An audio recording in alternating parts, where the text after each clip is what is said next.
नमस्कार साथियों, आपका एक बार फिर आपके अपने YouTube चैनल अपनी पाठशाला 007 में फिर से स्वागत है। तो साथियों, जो आज हम टॉपिक करने जा रहे हैं वो अमेरिकन हिस्ट्री का एक बहुत इम्पोर्टेंट पार्ट है। और उस टॉपिक का जो नाम है वो है U-2 हवाई जहाज़ की दुर्घटना 1960।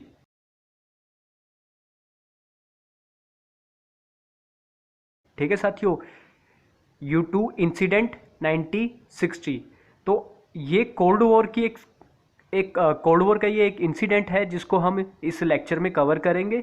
तो इस लेक्चर को, इस इंसिडेंट को अच्छी तरह समझने के लिए वीडियो को लास्ट तक ज़रूर देखें। चलो वीडियो स्टार्ट करते हैं। तो साथियों, जैसे कि आज हम 19 जुलाई 2020 को आज ये हम टॉपिक डिस्कस कर रहे हैं।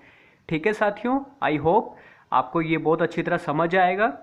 तो जैसे फर्स्ट पॉइंट है इसका, ठीक है, तो आपको पता है कि जो 1960 का दौर है वो भी कोल्ड वॉर का टाइम है। तो कोल्ड वॉर जो थी वो दो कंट्रीज़, ठीक है, दो कंट्रीज़ के बीच में थी, अमेरिका, ठीक है, और रशिया, ठीक है, जो एक रशिया यूएसएसआर का हेड भी था। तो इन दोनों में कोल्ड वॉर की सिचुएशन क्रिएट हो गई थी। तो इस कोल्ड वॉर की सिचुएशन को रिड्यूस करने के लिए, कम करने के लिए एक पेरिस में शिखर सम्मेलन रखा जाता है। ठीक है साथियों, तो मई 1960 में पेरिस में शिखर सम्मेलन रखा जाता है। किस लिए? शीत युद्ध को, कोल्ड वॉर को कम करने के लिए। ठीक है साथियों, चलते हैं हम सेकंड पॉइंट पे। तो साथियों, जो सेकंड पॉइंट है वो ये है कि जब पेरिस में शिखर सम्मेलन होना था मई 1960 में, ठीक है, तो इसी टाइम जो अमेरिका के उस टाइम के प्रेसिडेंट थे आइजनहावर,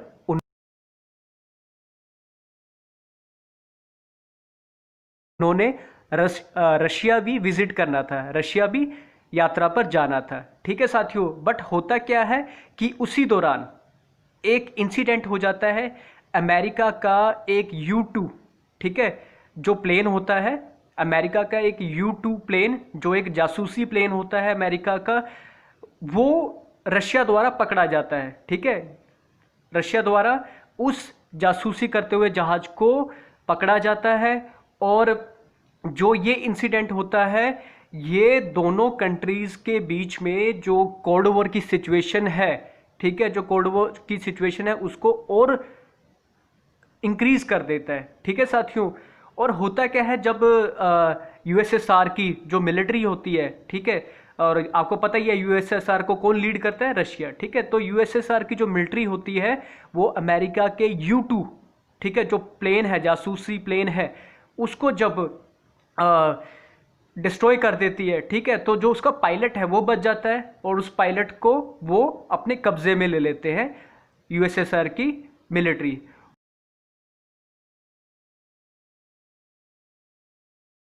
और उस जो पायलट होता है उनका, ठीक है, U-2 प्लेन का जो पायलट होता है वो जब सरेंडर करता है उनके सामने और वो अपने मुंह से खुद बोलता है कि मैं, अमेरिका ने मुझे यहाँ भेजा है और मैं यहाँ पर आया था जितने भी यूएसएसआर के सैनिक अड्डे हैं उसका पता लगाने के लिए मैं यहाँ पर आया था और यहाँ के सैनिक अड्डों की जासूसी करने के लिए ही मुझे अमेरिका ने यहाँ पर भेजा था।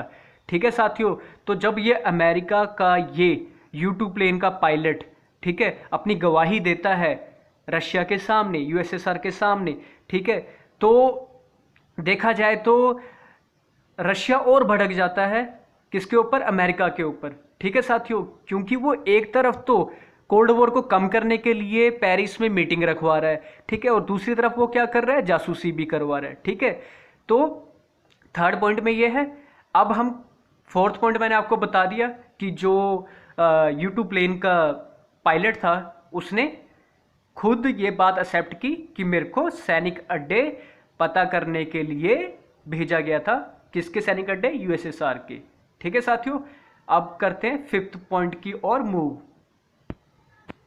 अब जो फिफ्थ पॉइंट है उसमें भी ये बताया गया है कि देखो, आग में घी डालने वाला काम अमेरिका के अब प्रेसिडेंट कर देते हैं। ठीक है, जब उनका U2 प्लेन पकड़ा जाता है, U2 प्लेन का पायलट पकड़ा जाता है, तो एक स्टेटमेंट वहाँ के जो प्रेसिडेंट होते हैं अमेरिका के, ठीक है, उस टाइम के जो प्रेसिडेंट होते हैं वो भी एक स्टेटमेंट रिलीज कर देते हैं और वो ये कहते हैं कि जो USSR है, ठीक है, उसकी जो मिलिट्री एक्टिविटीज़ होती है वो काफ़ी हिडन रहती है, काफ़ी गुप्त रहती है, इसलिए उन्होंने ये U2 प्लेन को भेजा था और वो फ्यूचर में भी ऐसे जासूसी प्लेन भेजते रहेंगे USSR की मिलिट्री एक्टिविटीज़ को ट्रैक करने के लिए। ठीक है साथियों, इससे क्या होता है कि रशिया वाले, USSR वाले और ज़्यादा भड़क जाते हैं। ठीक है साथियों, अब चलते हैं 6 पॉइंट की तरफ। ठीक है, तो इसकी जो कंप्लेंट है USSR कहाँ करता है? सिक्योरिटी काउंसिल में, ठीक है, सुरक्षा परिषद में। अब मूव करते हैं 7th पॉइंट की तरफ। तो जो अब 7th पॉइंट में यही बात बताई गई है कि उस टाइम जो रशिया के, ठीक है, कंट्री हेड होते हैं निकिता क्रुश्चेव,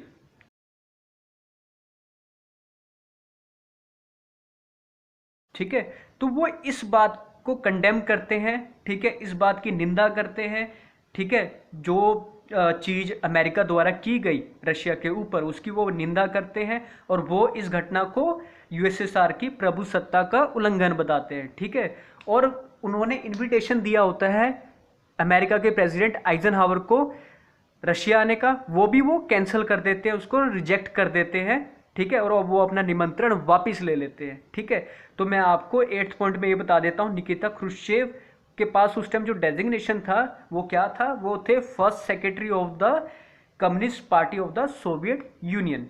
ठीक है साथियों, तो उनके पास जो ये पोस्ट रही थी वो थी 1953 से लेकर 1964 तक। तो साथियों, आई होप आपको ये वीडियो पसंद आई होगी, आपको इसमें कुछ नया सीखने के लिए मिला होगा। ठीक है, तो प्लीज़ मेरे चैनल को लाइक, शेयर और सब्सक्राइब ज़रूर करें। मिलते हैं नेक्स्ट वीडियो में किसी अन्य टॉपिक के साथ। वीडियो देखने के लिए आपका बहुत बहुत धन्यवाद।